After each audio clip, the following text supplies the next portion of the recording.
কি ভাবছেন chicken leg piece? একদমই ভুল। আপনারাও চাইলে আমার মতো মেহমানকে এইভাবেই বোকা বানাতে পারেন। শুধুমাত্র মুরগির পা দিয়ে বানিয়ে ফেলুন চিকেন ডাম রেসিপি। আপনারা বিশ্বাসই করবেন না এই রেসিপিটা তৈরি করার পর আমার বাসায় একদমই কাটাকাটি লেগে গিয়েছিল। রেসিপিটা এতটা বেশি টেস্টি হয় খেতে। আসসালামু আলাইকুম, কেমন আছেন সবাই? আশা করছি ভালো আছেন। আমি আল্লাহর রহমতে খুব ভালো আছি। আসলে এটা দেখে কেউ বিশ্বাস করবে বলেন যে এটা মুরগির পা দিয়ে তৈরি?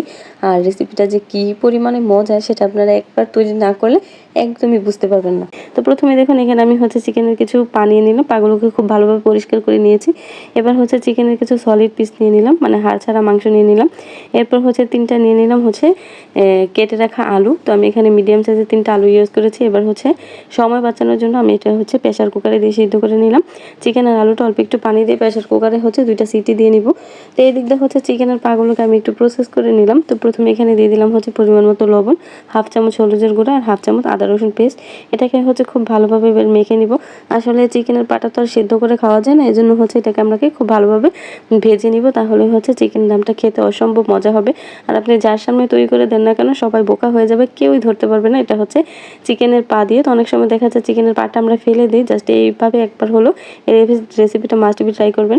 তো চিকেনের পাগুলোকে আমরা খুব ভালোভাবে লাল লাল করে ভেজে নিয়েছি। এবার আলুটা আর মুরগির মাংসটা খুব ভালোভাবে সেদ্ধ হয়ে গেছে। এবার মুরগির মাংসটা খুব ভালোভাবে ঝুরি ঝুরি করে নিয়েছি। এই পর্যায়ে এসে দেখুন আমরা এখানে অ্যাড করে দিলাম আগে থেকে সেদ্ধ করে রাখা আলু। তো আলুগুলোকে ম্যাশ করে দিয়ে দিলাম। এরপর দিয়ে দিলাম 3টা মিডিয়াম সাইজের পেঁয়াজ কুচি দিয়েছি। এরপর দিলাম পরিমাণ মতো কাঁচামরিচ আর পেঁয়াজ। তো যাই হোক, এরপর দিয়ে দিলাম পরিমাণ মতো লবণ, হাফ চামচ হলুদের গুঁড়া, হাফ চামচ মরিচের গুঁড়া, হাফ চামচ আদা রসুনের পেস্ট। এরপর দিলাম হাফ চামচ ভাজা জিরার গুঁড়া এবং হাফ চামচ গরম মশলার গুঁড়া। এরপর এখানে দিয়ে দিলাম পরিমাণ মতো বা স্বাদ মতো ধনিয়া পাতা। আর এখানে আমি অল্প একটু দিয়ে দিলাম টেস্টিং সল্ট। তো এটা একদমই অপশনাল, চাইলে দিতে পারেন, না চাইলে অ্যাভয়েড করতে পারেন, কোনো সমস্যা নেই। এটা না দিলেও টেস্টটা কিন্তু একদম মানে পারফেক্ট টেস্ট পাবেন। তো দেখুন আমি চিকেনটা কি সুন্দরভাবে মেখে নিয়েছি আর চিকেনটা ঠিক এইরকম হবে, মানে একদম আঠালো আঠালো হবে। এরপর দেখুন আমি একটা চিকেনের পা নিয়ে নিলাম। তো পাটাকে হাতটা আপনারা ভিজিয়ে নেবেন, তাহলে চিকেনের পায়ের মধ্যে খুব সুন্দরভাবে আপনি লেগ পিসটা তৈরি করে নিতে পারেন।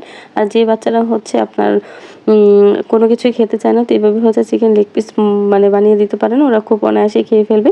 ঝালটা আপনারা একটু কমিয়ে দিবেন। তো এই কথা বলতে বলতে আমাদের কিন্তু সবগুলো চিকেন ডাম হয়ে গেছে। এবার এখানে আমি নিয়ে নিলাম আটা। হ্যাঁ, আপনারা ঠিকই শুনেছেন, আটা। আপনারা চাইলে ময়দা ইউজ করতে পারেন। তো আমার হাতের কাছে ময়দা ছিল না, এই জন্য আমি আটা নিয়ে নিলাম। তো আটা দিলে কি হয়, আপনার কোটিংটা খুব ভালোভাবে শক্তপোক্ত হয় এবং খেতেও খুব বেশি ভালো লাগে। এরপর ওইখানে আমি একটা দুইটা ডিম লবণ দিয়ে ফেটিয়ে রেখেছি। এবার প্রথমে আপনার আটার মধ্যে কোট করে নিব। এরপর ডিমে খুব ভালোভাবে চুবিয়ে নিব। তো আপনাদের সুবিধার জন্য আবার দেখিয়ে দিচ্ছি। এরপর আপনার ব্রেড ক্রাম্বসের মধ্যে দিয়ে দিলাম। এই তো বাস রেডি হয়ে যাবে আমাদের চিকেন ডাম রেসিপি। তো দেখুন দেখতে এই জিনিসটা কতটা বেশি সুন্দর হয়েছে, তাই না? কথা বলতে বলতে আমাদের কিন্তু চিকেন ডাম সবগুলো তৈরি হয়ে গেছে। আর এখানে শুধুমাত্র 1 পিস বুকের মাংস দিয়ে আমাদের এখানে প্রায় 6টা চিকেন ডাম তৈরি হয়েছে। আপনারা এটা খুবই স্বাস্থ্যকর এবং খুবই অনেক বেশি হয়। তো যাই হোক, এবার চুলার আঁচটা মিডিয়াম রেখে সবগুলোকে আমরা খুব ভালোভাবে ফ্রাই করে নিব। তো এটা ভাজতে খুব একটা সময় লাগে না, কারণ আমাদের সবগুলো জিনিসই খুব ভালোভাবে কুক করা আছে। এবার জাস্ট শুধু উপর দিয়ে লাল লাল করে ভেজে নিলেই হয়ে যাবে আমাদের মজাদার সেই চিকেন ডাম রেসিপি। তো এখন দেখে কেউ বুঝতে পারবে বলেন তো? এগুলো মুরগির পা দিয়ে তৈরি করা। তো এবার গরম গরম নামিয়ে পরিবেশন করুন। আপনাদের কাছে রিকোয়েস্ট রইল এই রেসিপিটা অবশ্যই এই রমজানে ট্রাই করে আমাকে কমেন্ট করে জানাবেন রেসিপিটা কেমন হয়েছে। তো আজকে থেকে চলে যাই, দেখা হয়ে যাবে পরবর্তী কোনো ভিডিওতে। ততক্ষণ পর্যন্ত ভালো থাকবেন, সুস্থ থাকবেন। আল্লাহ হাফেজ।